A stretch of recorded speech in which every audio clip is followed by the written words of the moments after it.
अस्सलामुअलैकुम दोस्तों। Pakistan super league के अंदर लाहौर कलंदर एक बार फिर ट्रैक पर आ गई है। लाहौर कलंदर ने एक बड़े मार्जिन से ये मैच जीता। इस मैच की डिटेल्स भी आपको बताएंगे। 13-13 ओवर का ये मैच जो है वो हुआ और इसके अंदर फखर जमान की अदम मौजूदगी में जो नए ओपनर आए उन्होंने क्या कमाल किया। और इस मैच की सबसे खास बात यह है कि 200 के स्ट्राइक रेट से ज्यादा 3 लाहौर कलंदर के बैटर्स ने बैटिंग की है। ये सारी डिटेल लाहौर कलंदर ने मुल्तान सुल्तान को जिस तरह हराया और अब वो फिर ट्रैक पर आ गई तमाम उन कंट्रोवर्सीज के बाद जो पैदा हुई पिछले दिनों में। ये डिटेल भी मैच की आपको बताते हैं, लेकिन साथ साथ हमारे पास एक इनसाइड स्टोरी है। इनसाइड स्टोरी है उस कहानी की जो बॉल टेम्परिंग की पकड़ी गई फखर जमान की, और इसके पीछे क्या मोहरकात थे और किस किस तरह थर्ड अंपायर ने, उसके बाद मैच रेफरी ने और फिर कराची किंग्स की मैनेजमेंट ने भी क्या क्या चीजें नोट की। पूरा टाइमलाइन बताएंगे मैच के अंदर हुआ क्या क्या था, ये भी आपको बताएंगे। ये भी जुड़े रहिएगा। और साथ एक और अहम चीज, कराची किंग्स क्योंकि इस पाकिस्तान सुपर लीग के 11वें एडिशन में एक बार फिर लीड कर रही है। जी हाँ, 8 साल पहले ऐसा हुआ था कि कराची किंग्स ने 2018 की पाकिस्तान सुपर लीग के अंदर पहले अपने तीनों मैच जीते थे, और अब कराची किंग्स एक बार फिर तीनों मैच जीतकर सरे फहरिस्त है। लेकिन इस तीनों मैच जीतने के बाद कराची किंग्स की मैनेजमेंट ने अपने प्लेयर्स एडम जंपा को, कप्तान डेविड वार्नर को, उनको कुछ छुट्टी पर भेजा, उनको रिलैक्स किया है। आजम खान को भी रिलैक्स किया है। और कराची किंग्स इस वक्त लग ऐसे रहा है कि उनका कैंप जो है वो रिलैक्सिंग मोड में चला गया, क्योंकि उनके अगला मैच जो है वो 9 अप्रैल को होगा। सो स्टार्ट करते हैं लाहौर कलंदर और मुल्तान सुल्तान के उस मैच से जिसने पाकिस्तान सुपर लीग के अंदर एक ट्रेंड चेंज किया। बारिश तो जरूर हुई कजाफी स्टेडियम के अंदर और ये मैच छोटा करना पड़ा, 13-13 ओवर का करना पड़ा, लेकिन इस बारिश के बाद उस कजाफी स्टेडियम में रन्स और चक्कों और चौकों की बरसात हो गई, जहां जिस पाकिस्तान सुपर लीग के अंदर कंपैरेटिवली रन्स कम बन रहे थे।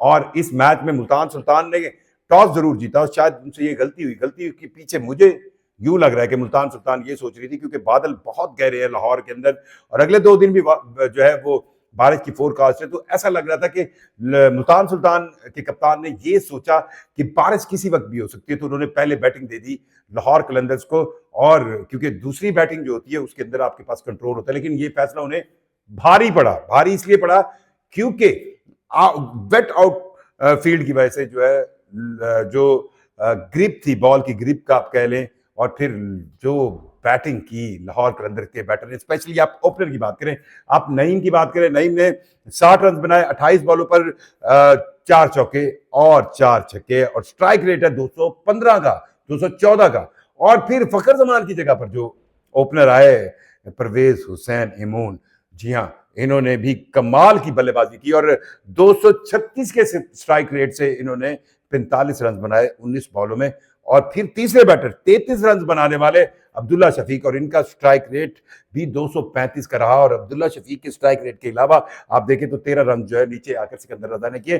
सो 185 का वो टोटल जो 13 ओवर के अंदर लाहौर कलंदर ने बनाया। नॉर्मली आपको कजाफी स्टेडियम की स्पीच पर 20 ओवर्स के अंदर भी बड़ी मुश्किल से मिलता है। और बहुत बड़ा टारगेट, एक बहुत बड़ा हदफ जो है वो लाहौर कलंदर्स ने रखा मुल्तान सुल्तान के सामने, और मुल्तान सुल्तान कंपैरेटिवली उस तरह की बैटिंग कर नहीं पाई। या फिर आप यूं कह सकते हैं, आप क्रेडिट दे सकते हैं कप्तान शाहीन शाह अफरीदी को। उन्होंने शुरू के जो ओवर्स हैं उनमें बहुत आप कहें ना बहुत उम्दा बॉलिंग की, और उनके साथ उबैद ने भी जिस तरह साथ दिया। और फिर अगर आपके पास 13 ओवर्स की गेम है और 13 ओवर्स की गेम में आपको 185-86 रन का टारगेट अचीव करना है, तो फिर पहले 2-3 ओवर 4 ओवर ही अगर आप टाइट करवा लें, एक आधी विकेट ले लें, तो उसके बाद आपको जो है मैच जो है वो आपके हाथ से निकल जाता है। और यही कुछ हुआ मुल्तान सुल्तान के साथ। और साहबजादा फरहान ने कुछ थोड़ी सी इनिंग्स खेली होगी, लेकिन जिस तरह हम वो कहते हैं ना उम्मीद कर रहे थे कि, लेकिन 185-86 रन का टारगेट बहुत ज्यादा होता है, बहुत बड़ा हदफ होता है जिसको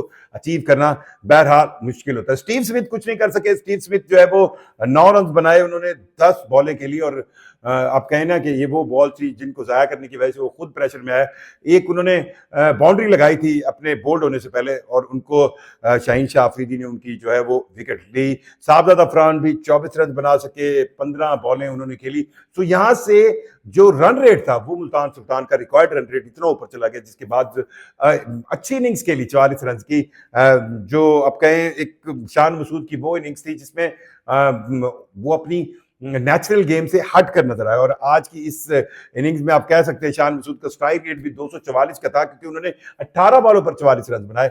लेकिन उसके बाद कप्तान जो है, जो टर्नर है, उन्होंने बहुत कोशिश की, लेकिन मैच बन नहीं पाया। सो एक बड़ा मैच, एक बड़ी जीत लाहौर कलंदर के हिस्से में आई, और उन तमाम कंट्रोवर्सीज की वजह से, जिनकी वजह से वो पिछले दिनों में एक सिक्योरिटी ब्रीच का मामला हुआ, एक जो है सिक्योरिटी ब्रीच के अलावा जो है एक जो दूसरा मामला था वो ये था कि जो बॉल टेम्परिंग का एक बहुत बड़ा जो है फखर जमान पर इल्जाम लगा, फिर साबित हुआ, और फिर आखिर तक गए। अब उसकी भी डिटेल आपको बताते हैं।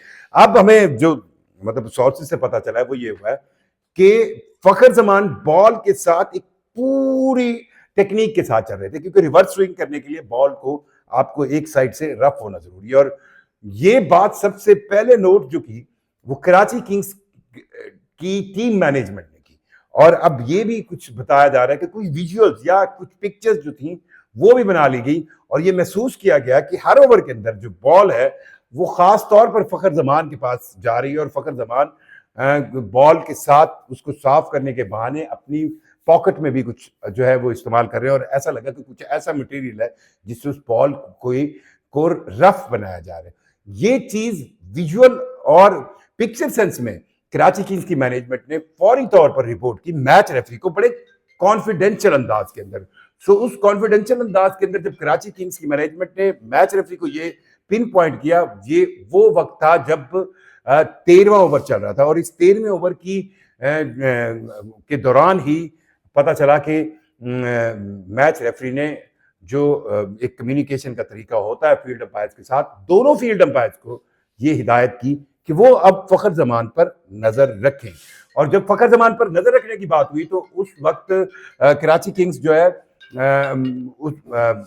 नजर रखने की बात हुई तो उस के बाद फखर जमान पर दोनों अंपायर्स नजर रखे हुए थे। और स्पेशली 19वें ओवर के अंदर, और स्पेशली 19वें से 20वें ओवर के दरमियान, और फिर 18वें ओवर में भी कुछ 2-3 ऐसी काम हुए जिससे ये बात कंफर्म हो गई कि फखर जमान बॉल के साथ छेड़छाड़ कर रहे हैं। और ये चीज इतनी मुसद्दका थी, इतनी ऑथेंटिक थी कि जब 19वां ओवर शुरू होने लगा और 5 रन की पेनल्टी लाहौर कलंदर को पड़ी, तो उस वक्त भी आप देखें कोई रिएक्शन ज्यादा लाहौर कलंदर की तरफ से नहीं आया। नहीं तो नॉर्मली कप्तान जो है वो मतलब रिएक्ट बैक करता है, और कप्तान कहता है, क्योंकि वो एक क्रूशियल ओवर था, 14 रन चाहिए थे, 5 रन अगर आप प्लेंटी के दे देंगे तो 9 रन बन गए। और फिर हमने देखा कि अब्बास अफरीदी ने उस टारगेट को किस तरह अचीव किया। और लाहौर कलंदर और कराची किंग्स की राइवलरी ऐसी है कि लाहौर कलंदर कोई कंप्रोमाइज ना करे, लेकिन ये हुआ। अब ये पूरा मामला जो है बिल्कुल सिमट चुका है। एक ही ऑप्शन रहता है फखर जमान के पास, वो कोई कोर्ट में चले जाएं, लेकिन वो शायद ही, मेरा ख्याल है, उनको जो ये मशवरा दे, और अगर वो उस पर हमला कर रहे हैं तो इतना कोई अक्लमंद फैसला नहीं होगा। तीसरी चीज जो मैं आपको बताने लगा था वो कराची किंग्स की इस अभी तक जो है वो लीड कर रही है पाकिस्तान सुपर लीग के 11 के अंदर, और इसके पीछे जो है बहुत ज्यादा जो माइंडसेट है कराची किंग्स के ऑनर सलमान इकबाल का, आप कहेंगे, क्योंकि वो इस दफा जो उनकी बॉडी लैंग्वेज है, जिस तरह वो टीम को लेकर चल रहे हैं, लगता नहीं है कि कराची किंग्स बहुत आसानी से PSL 11 के इस टाइटल के हसूल में कहीं पीछे रह जाए। अपनी राय से हमें जरूर रखा कीजिएगा। मुझे जरूर कहना चाहिए। इजाजत दीजिए। अल्लाह हाफिज।